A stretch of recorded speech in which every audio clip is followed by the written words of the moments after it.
এটাই বলছিলাম, ১৯ মাস পরে সাধারণ মানুষের সাথে নামাজ পড়ার সুযোগ পেলেন, মানে অধিকার পেলেন। ওনাকে অধিকার বঞ্চিত করা হয়েছিল ওনার উপর। এটা কে আর, ঠিক আছে, এটা ওই যে মব সরকার, মব সরকার, মব সরকার তাকে নামাজ পড়তে দেয়নি। এইটা এইরকম, কারণ তারা তো ইসলামকে ধারণ করে না, এই জন্য নামাজ পড়তে দেয়নি, বুঝছেন? সে তো ইসলামপন্থী মানুষ না। হ্যাঁ, সে সমকামিতা প্রমোট করতে চায়, আরও অনেক বিষয় আছে। তো সে নামাজ থেকে বিরত রাখছে রাষ্ট্রপতিকে আর কি। এটা তারেক রহমান মাননীয় প্রধানমন্ত্রী, আমাদের বড় ভাই, তিনি উদারতা দেখিয়ে এবং এটা সম্প্রীতির একটা জায়গা তৈরি করলেন যে নামাজের এই জায়গায় সবাই একসাথে নামাজ পড়তে হবে। হ্যাঁ, এখন যমুনাতে আসলাম, দাওয়াত দিছে বড় ভাই, আসতে হবে না? এইটাই, উনি বুঝেন যে জনগণের সাথে মিশতে না দেওয়া কি কষ্ট। ঠিক আছে, থ্যাংক ইউ। জি, উনি সবার সাথে দেখা করছে। আমার নাম মেহেরিন, আমি ব্রাহ্মণবাড়িয়া থেকে এসেছি। অনুভূতি অনেক ভালো, কারণ আমরা তো লিডারকে দেখার জন্য অনেক এক্সাইটেড ছিলাম। তো সবার উদ্দেশ্যে ঈদ মোবারক, সবাই ভালো থাকবেন, সুস্থ থাকবেন।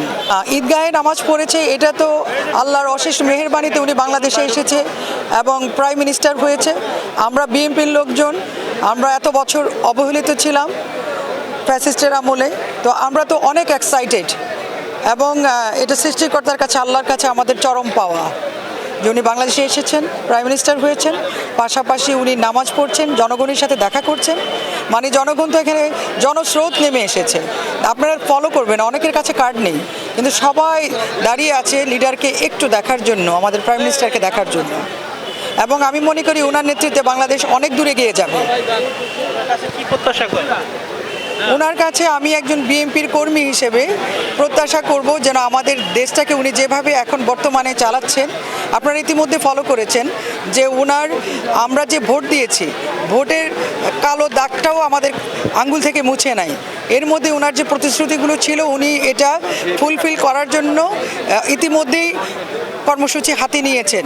ফ্যামিলি কার্ড, খাল খনন কর্মসূচি, আরও কয়েকটা কর্মসূচি উনি হাতে নিয়েছেন।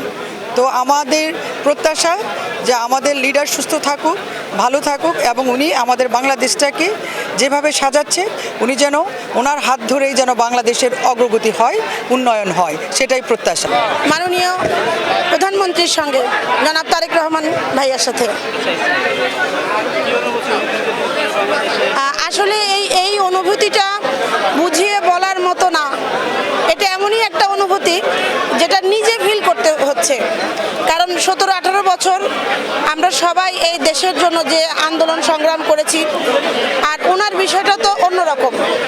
পুরা পরিবার সহ এই 17-18 বছর ধরে যে নির্যাতনের শিকার হয়েছেন, আসলে মাঝে মাঝে মনে হয় আমি কি স্বপ্ন দেখছি, আমার এরকম মনে হয়। আজকে জাতীয় ঈদগাহে মাননীয় প্রধানমন্ত্রী দেশ নেতা জনাব তারেক রহমানের সাথে আমরা নামাজ পড়তে পেরে খুব উচ্ছ্বসিত, আনন্দিত, উদ্বেলিত। সাথে রাষ্ট্রপতিও ছিলেন এবং আপামর জনসাধারণ ছিলেন। তারেক রহমান নামাজ শেষে সর্বসাধারণের সাথে হাত মিলিয়েছেন। ভিতরে এসে অনেক বড় বোনের পরিচয়, অনেক বড় বোনের পরিচয়। তারেক রহমানের ছেলে, খালেদা জিয়ার ছেলে জনগণের সাথে মিশতে চায়, জনগণকে ভালোবাসে, তাই সে ঈদের নামাজ পড়ে কাতারের মধ্যে এসে সব মানুষের সাথে হাত মিলিয়েছে। এর থেকে বড় আর কি হতে পারে?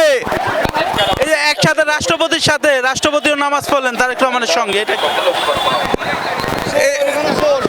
রাষ্ট্রপতি তারেক রহমানের সাথে নামাজ পড়লেন সৌহার্দ্য, সম্প্রীতি এবং দেশের একতা এবং একসাথে নেতৃত্ব দেওয়ার একটা মূর্ত প্রতীক।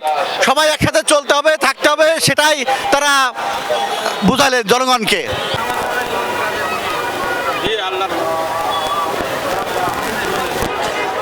বলো, তুমি কিছু বলো। জি, দীর্ঘ 30 দিন পরে সিএম সাধনার শেষে খুশির দিনের লক্ষ্যে আমরা নামাজ পড়ার জন্য এসেছি। আর এই আল্লাহর কাছে আমরা মাপ চাওয়ার জন্যে আজকে এই শেষ রজনীতে এবং আমাদের খুশির বহিঃপ্রকাশ হিসাবে ইনশাআল্লাহ আমরা নামাজ আদায় করেছি। রাষ্ট্রপতি প্রধানমন্ত্রী একসাথে নামাজ পড়লেন, আসলে কিভাবে আমাদের প্রধানমন্ত্রী তারেক রহমান সাহেব আসছে, রাষ্ট্রপতিও আসছে এবং বিভিন্ন আইন শৃঙ্খলার ঊর্ধ্বতন কর্মকর্তারাও এসেছে এবং তাদের সাথে আমরা একত্রিত নামাজ পড়ে একটা আনন্দ উপভোগ করি। জি, নামাজ পড়ে ভালো লাগছে, খুব খুশি লাগছে ইনশাআল্লাহ।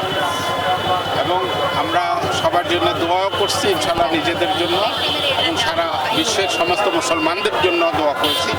যারা আজকে মুসলমান নির্যাতিত নিপীড়িত তাদের জন্য দোয়া করেছি ইনশাআল্লাহ। আল্লাহ যেন সবাইকে এই বিপদ থেকে উদ্ধার করে তাদেরকে পুরোপুরি এবং তাদেরকে জয়যুক্ত করে দেয়।